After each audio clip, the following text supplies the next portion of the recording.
नमस्कार, मैं आपकी दोस्त अंजलि। दोस्तों, वीडियो पसंद आए तो लाइक एंड शेयर ज़रूर करिएगा और कमेंट में हमें जय श्री राम ज़रूर लिखिएगा। आज का टॉपिक है भरत जैसा भाई संसार में कोई नहीं है।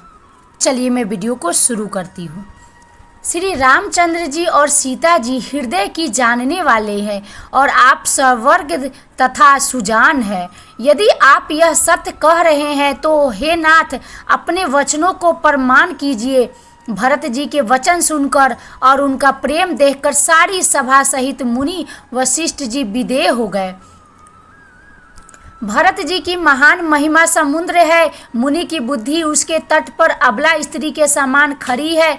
वह उस समुद्र के पार जाना चाहती है, इसके लिए अपने हृदय में उपाय भी ढूंढे, पर उसे पार करने का साधन नाव, जहाज या बेड़ा कुछ भी नहीं पाती। भरत जी की बड़ाई और कौन करेगा।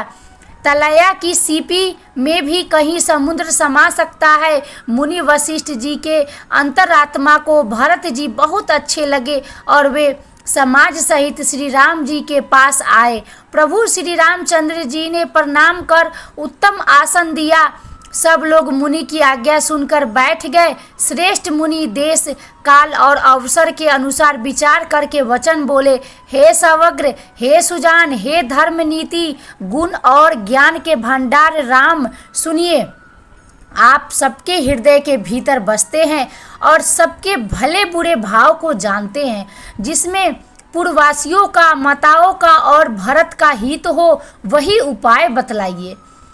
दुखी लोग कभी विचार कर नहीं कहते, जुआरी को अपना ही दाव सूझता है। मुनि के वचन सुनकर श्री रघुनाथ जी कहने लगे, हे नाथ, उपाय तो आप ही के हाथ है। आपका रुख रखने में और आपकी आज्ञा को सत्य कहकर प्रसन्नता पूर्वक पालन करने में ही सबका हित है। पहले तो मुझे जो आज्ञा हो मैं उसी शिक्षा को माथे पर चढ़ाकर करूं। फिर हे गोसाई, आप जिसको जैसा कहेंगे वह सब तरह से सेवा में लग जाएगा। मुनि वशिष्ठ जी कहने लगे, हे राम, तुमने सच कहा, पर भरत के प्रेम ने विचार को नहीं रहने दिया। इसलिए मैं बार बार कहता हूँ, मेरी बुद्धि भरत की भक्ति के वश हो गई है। मेरी समझ में तो भरत की रुचि रखकर जो कुछ किया जाएगा, शिव जी साक्षी है, वह सब शुभ ही होगा। पहले भरत की विनती आदर पूर्वक सुन लीजिए, फिर उस पर विचार कीजिए।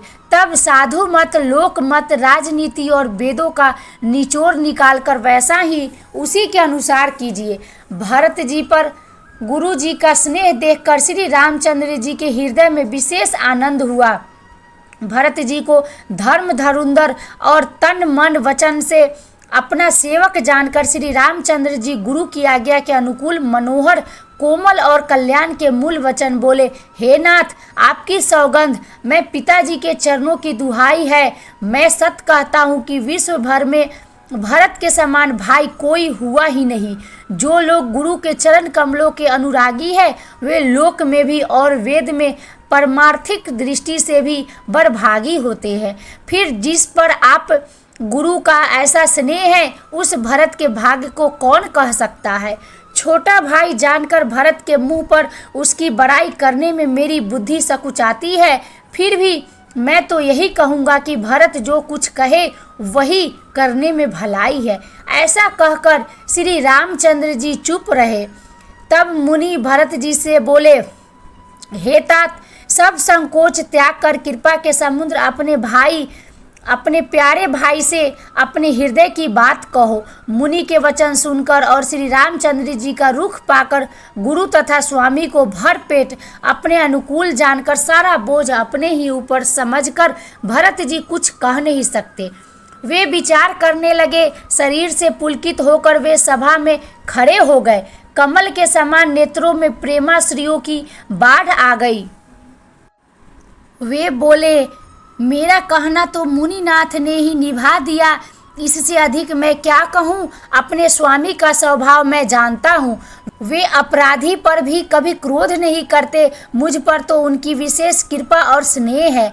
मैंने खेल में भी कभी उनकी अप्रसन्नता नहीं देखी। बचपन से ही मैंने उनका साथ नहीं छोड़ा और उन्होंने भी मेरे मन को कभी नहीं तोड़ा। मैंने प्रभु की कृपा की रीति को हृदय में भली भांति देखा है। मेरे हारने पर भी खेल में प्रभु मुझे जिता देते रहे हैं। मैंने भी प्रेम और संकोचवश कभी सामने मुंह नहीं खोला। प्रेम के प्यासे मेरे नेत्र आज तक प्रभु के दर्शन से तृप्त नहीं हुए। आई होप ये वीडियो पसंद आई होगी। वीडियो पसंद आए तो लाइक एंड शेयर ज़रूर करिएगा और कमेंट में हमें जय श्री राम लिखना नहीं भूलिएगा। और वीडियो में कोई भी गलती हो जाए तो प्लीज़ मुझे माफ़ कर दीजिएगा। आगे के वीडियो में क्या हुआ जानने के लिए मेरे चैनल को ज़रूर सब्सक्राइब करें। तब तक के लिए खुश रहिए, स्वस्थ रहिए। जय श्री राम, जय श्री राम, जय श्री राम।